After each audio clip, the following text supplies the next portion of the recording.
So we begin in the marshes of Glen, at a Blythe Island farm nestled between St. Simon's Island and the city of Brunswick, en route to a destination with a top-notch chef. It's a quiet, nostalgic part of America. In most parts of Georgia's Golden Isles, time seems to slow a little. You often see more birds than people, but the folks you do meet down here quite often tell you why they love it so. The days are warm with a gentle breeze coming off the marsh, and the soil is rich. And down here off Potlikker's place, something special is in the works.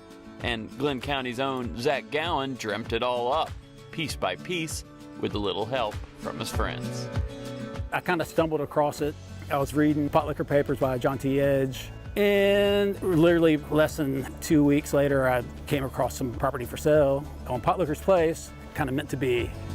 I just thought that it would work well with the sea grill and with the community. In short, the veggies are grown here, the fish is caught here and out here, and much of it comes back here to create a culinary masterpiece like this.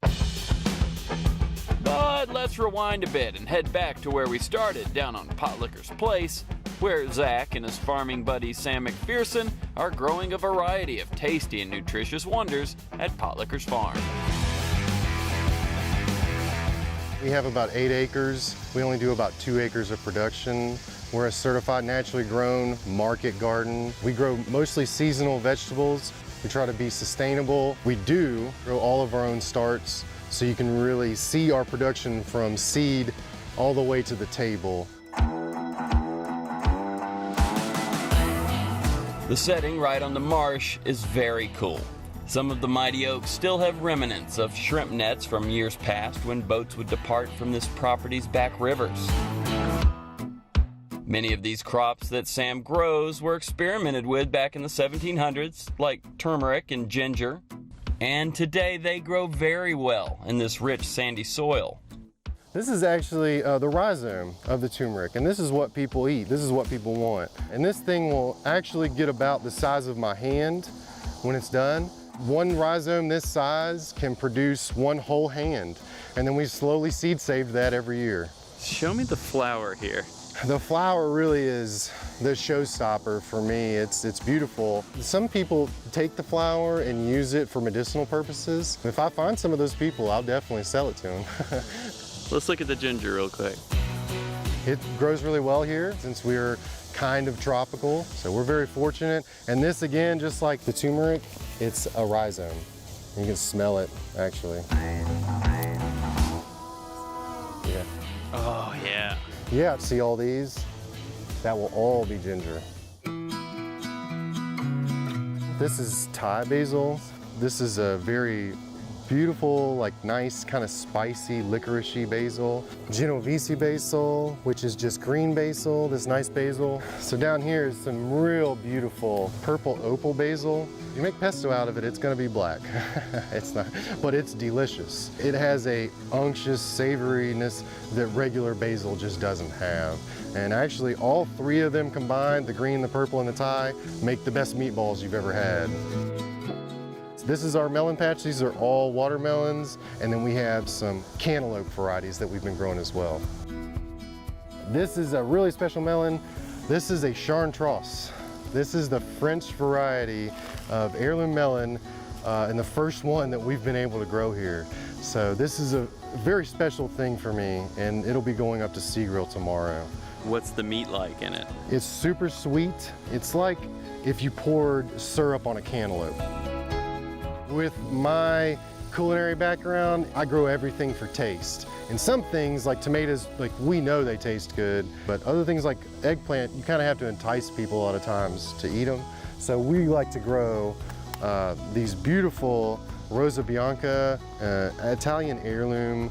They're so delicious. And anybody who likes eggplant will love them, and anybody who doesn't like eggplant will probably become an eggplant fan.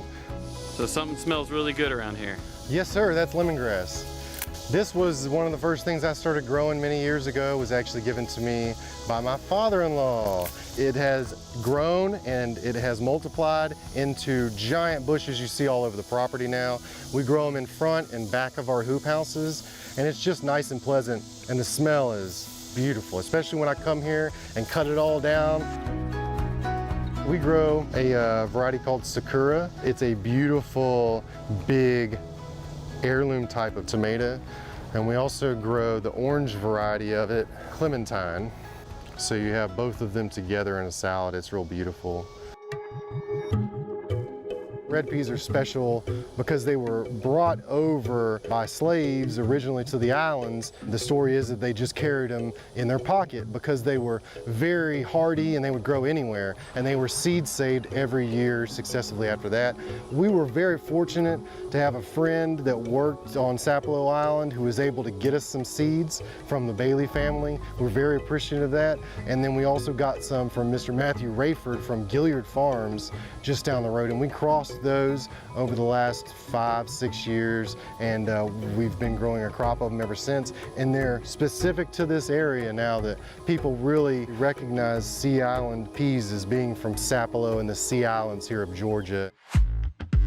So now that our fruits and veggies are gathered, along with a bag of red peas, we journey inland to our second Zach Gallen-born destination, where he once again found the perfect friend to run the show. Eric Miller had an aquaculture background, but catfish was a brand new adventure, but one that seems to be growing swimmingly. Welcome to Satilla Ponds. I have what we frequently pull out. This is about the average size. Nice, thick, hybrid catfish. Blue catfish crossed with a channel catfish. The younger they are, the more dots they'll have. They'll look more like a channel catfish. When they grow out, they kind of look more like blue. This was originally set up for you catch, we clean operation, but I didn't run it. Before I was doing this, I was actually running an aquaponics farm, and Zach mentioned something about a catfish pond. I started operating it for Zach. Since it was already established, it came with a lot of benefits as well as a lot of problems. So the benefits was the ponds were established. There was a mature ecosystem that could support the fish. You gotta have a balance between the plants in the ponds as well as the fish. As you can see here, we have these aerators here, which is definitely not industry standard. I repurposed these from wastewater treatment. We went with this style of aerator because of the depth that it's allowed to aerate. So it makes it more efficient, especially when we're consuming power 24 hours a day. Eric stays quite busy, but on Sundays, he's usually not alone. How often do you get out here fishing? Every weekend. Yeah? Every weekend. Him and I have been through it. Good days, bad days. He's had his family out here. I've had my family out here. And by no means this was the initial plan for us to fish together every Sunday, but it happened. For me, it's been cool because I come down here, I catch the fish, the cleaning and the cooking. Like it's a cool experience, and I'm 100% glad I've been a part of this. What are you looking for the best eating here? Honestly, about the 4-pounders. We have no problems selling those guys. That's the biggest. Yeah, he's a big boy. I don't want them to solely rely on the feed. I try to encourage them to eat their natural diet here in the ponds, which is brim.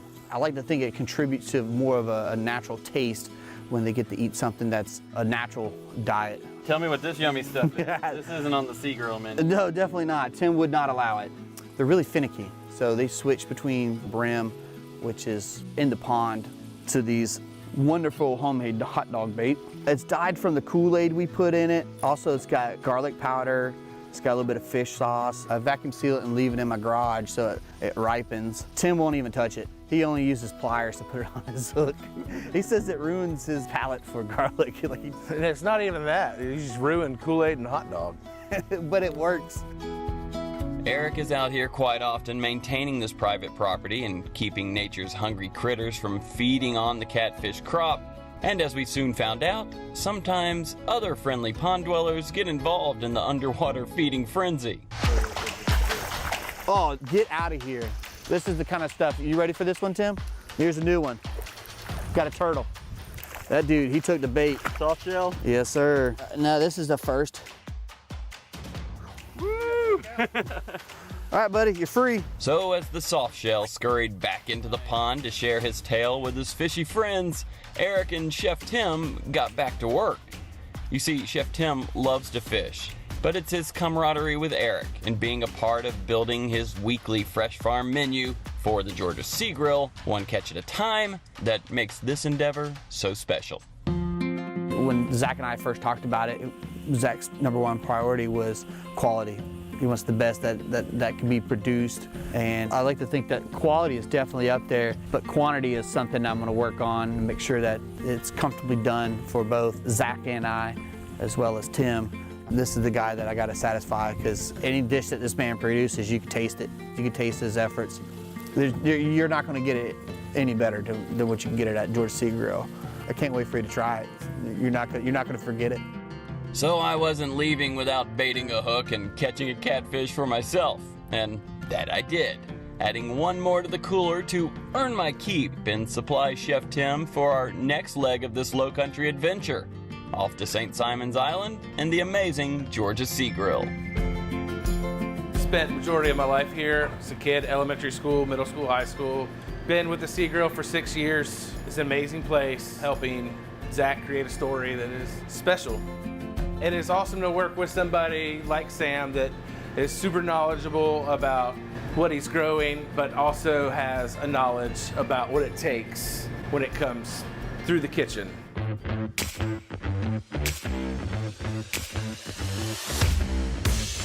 During the week, you can find up to 6 varieties of different fish. It all depends on what's in season, what I'm getting off certain charter captains. It's all super popular, all fresh. Well, what we have today, there's a small chance it's my catfish, but I'm just gonna say it's mine. It's your catfish, man. Okay. It's your catfish. All right. You singled out my catfish. I did. It's fresh as can be. You know, a lot of days on Monday, you're eating what I caught on Sunday. Both catfish dishes that I've come up with since we've started this venture with the catfish. One is a blackened taco. It has a serrano cilantro slaw, black beans from Rancho Gordo, and some lime pickled shallots. And then our fried catfish dish over grits. It's 6 ounces. We have our tasso gravy, it's tasso ham, red pepper, celery, onion, and cream. Our Potlikker red pea salad, and then just a little bit of green onion. This is the best part, man. It's for you, my friend. Okay. I gotta get a little everything. Do it. Potlikker peas, Don't be scared. my catfish.